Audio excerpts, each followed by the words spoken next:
আজি আপোনালোকৰ মাজলৈ লৈ আহিছোঁ মাছৰ অন্য এটা ৰেচিপি। ইয়াৰ কাৰণে মাছ লৈছোঁ। এয়া মই 5 পিচ মূৰেৰে সৈতে। আজি মাছ কেনেকৈ বনাম, কি পদ্ধতিত বনাম চাই থাকক ভিডিঅ'টো সম্পূৰ্ণভাৱে আৰু স্ক্ৰিপ্ট নকৰাকৈ। প্ৰথমতে মই মাছখিনি ফ্ৰাই হ'বলৈ দিম। এয়া মাছখিনি মোৰ ফ্ৰাই হৈ গ'ল। ফ্ৰাই কৰি ল'লোঁ। মাছ আজি বনাম কিহেৰে সৈতে। এয়া আলু লৈ লৈছোঁ আৰু এটা পিঁয়াজ কাটি লৈছোঁ। আলু মই এনেদৰে বইল কৰি লৈ লৈছোঁ। চাই থাকক ভিডিঅ'টো সম্পূৰ্ণভাৱে আৰু স্ক্ৰিপ্ট নকৰাকৈ। এয়া মই কেৰাহী বহুৱাই দিছোঁ। তেলখিনিও মোৰ গৰম হৈছে। ইয়াতে এতিয়া মই পিঁয়াজখিনি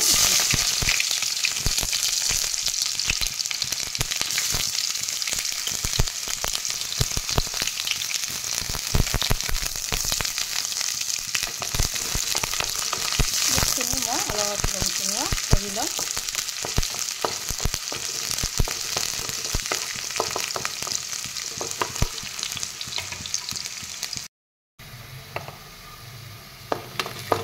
ইয়াৰ পিঁয়াজখিনি মোৰ ধুনীয়াকৈ ৰংচঙুৱা হৈছে। ইয়াতে এতিয়া মই নিমখ দিম এচামুচ, হালধি গুড়ি দিছোঁ এচামুচ, জলকীয়া গুড়ি দিছোঁ আধা চামুচ, জিৰাৰ গুড়ি দিছোঁ এয়া আধা চামুচ, ধনিয়াৰ গুড়ি দিছোঁ আধা চামুচ।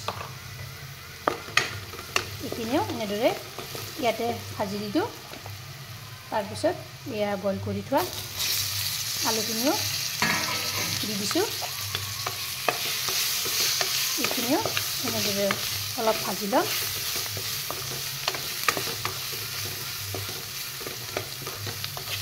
এনেদৰে মই এফালৰ পৰা লৰাই দি দিলোঁ আলুখিনিও। তাৰপিছত এইফালে পানী উতলিব দি দিছোঁ। এই পানীয়ে ইয়াতে দি দিম। প্ৰথমতে অলপ দি দিছোঁ।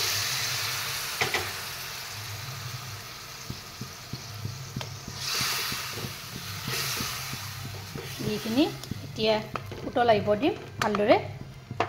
খুব সহজ পদ্ধতিত এই মাছৰ তৰকাৰী বনাব পাৰি আলুৰে সৈতে। এয়া উতলিব দি দিছোঁ। এয়া মই গৰম পানী ইয়াতে হ'বলৈ দিছোঁ। পানীখিনিও মোৰ উতল আহিছে। এই পানীয়ে মই ইয়াতে দি দিম। পিছত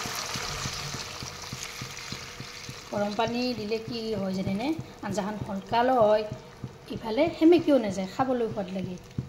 এইখিনি এতিয়া মই উতলিব দি দিছোঁ। ইয়াতে এতিয়া একেলগে মই ফ্ৰাই মাছকেইপিচো ইয়াতে দি দিছোঁ। এইখিনি এতিয়া মই এইখিনি ভালদৰে উতলাম। প্ৰায় 10 মিনিটমান সময় উতলাম। তেতিয়াহে খাবলৈ সোৱাদ লাগে। এতিয়া মাছৰ আৰসটো ইয়াতে উঠে। এয়া উতলিব দি দিলোঁ।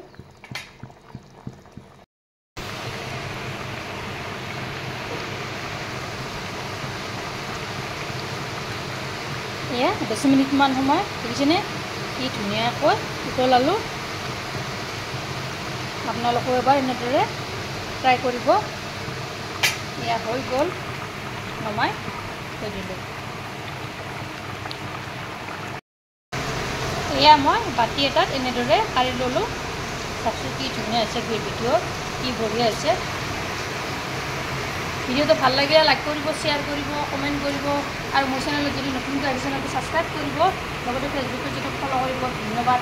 আকৌ এটা নতুন ৰেচিপিৰ সৈতে লগ হ'ম আপোনালোকৰ লগত।